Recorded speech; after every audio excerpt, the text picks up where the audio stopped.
You see someone you like. You might want to get to know them better. And if things go your way, you might even ask them out for a date.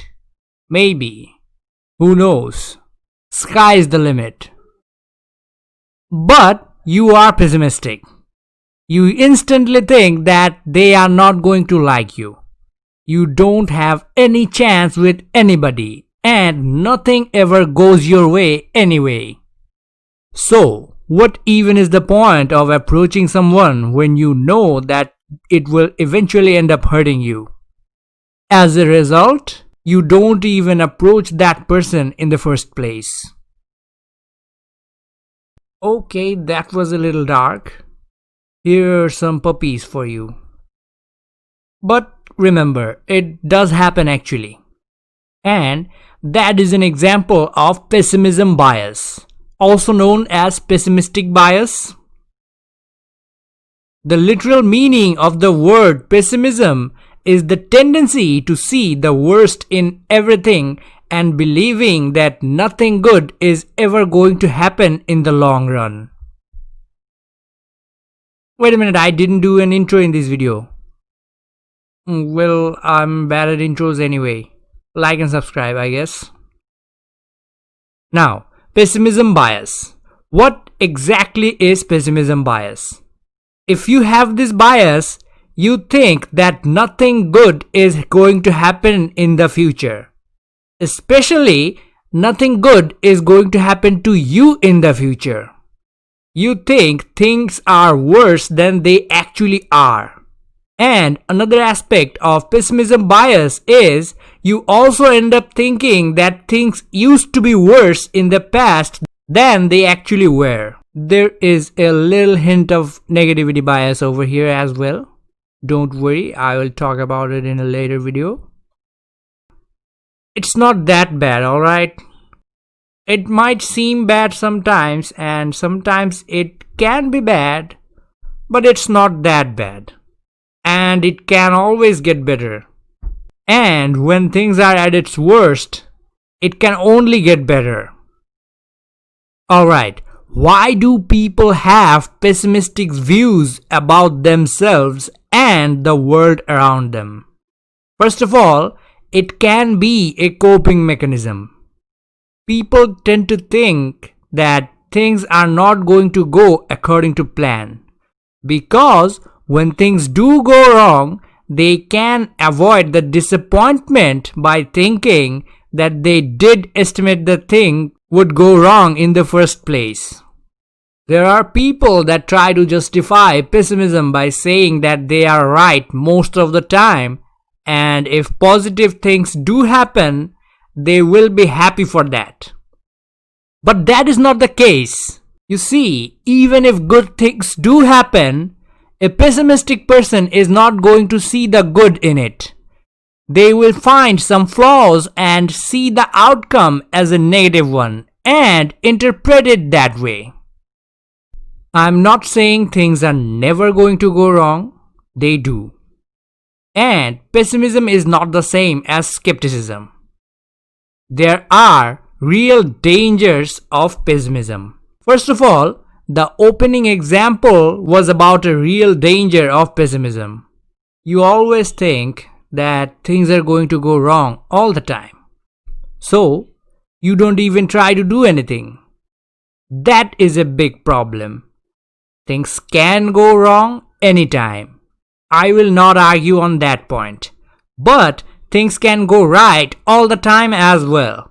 You have to try to figure it out. There are many ways you can try to make sure things never go wrong for you. If you are a little too pessimistic, you are not even going to go for anything, thinking what even is the point. There is another danger of pessimism bias, a big one. And I am not going to talk about that here because I am not qualified enough to talk about that subject. That is, extreme pessimism has some connection to depression. I am not even going to say what kind of connection.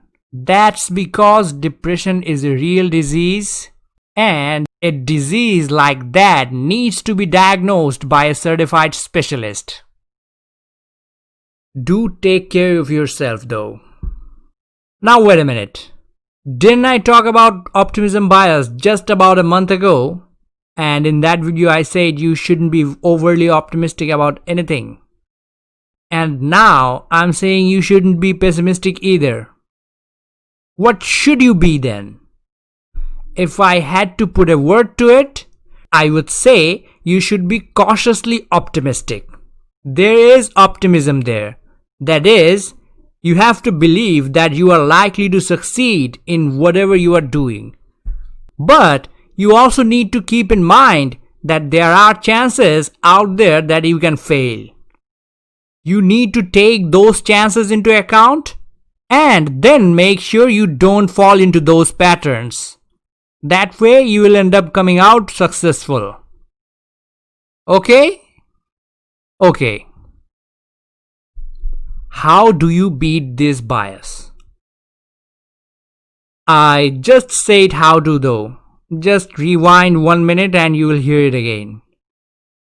But this section is for one and one reason only. Let's get on with it.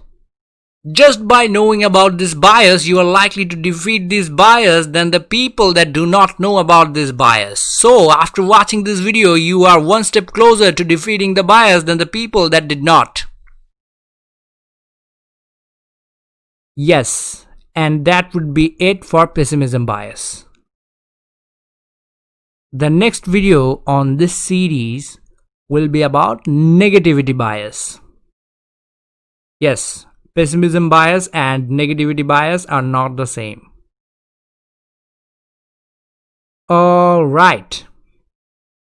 Now, you can make sure that I can keep making these videos on this channel by supporting me on Patreon. The link is down below. Like, share, subscription are also greatly appreciated.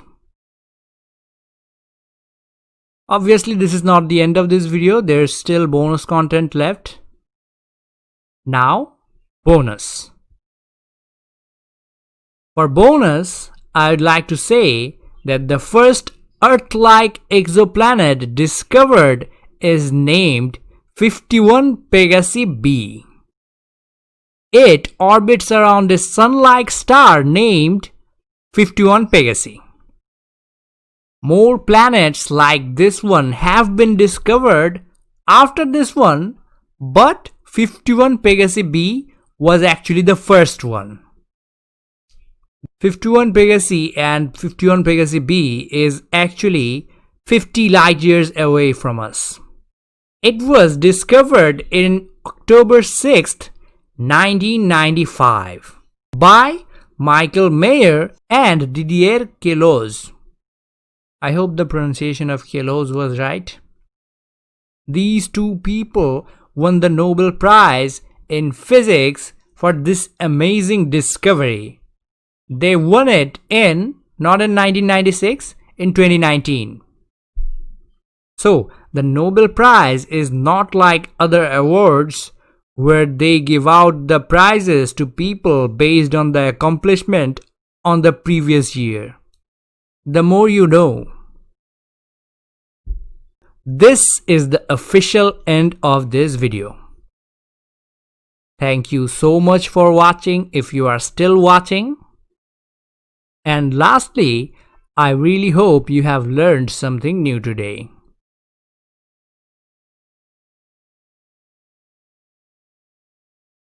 Goodbye for now.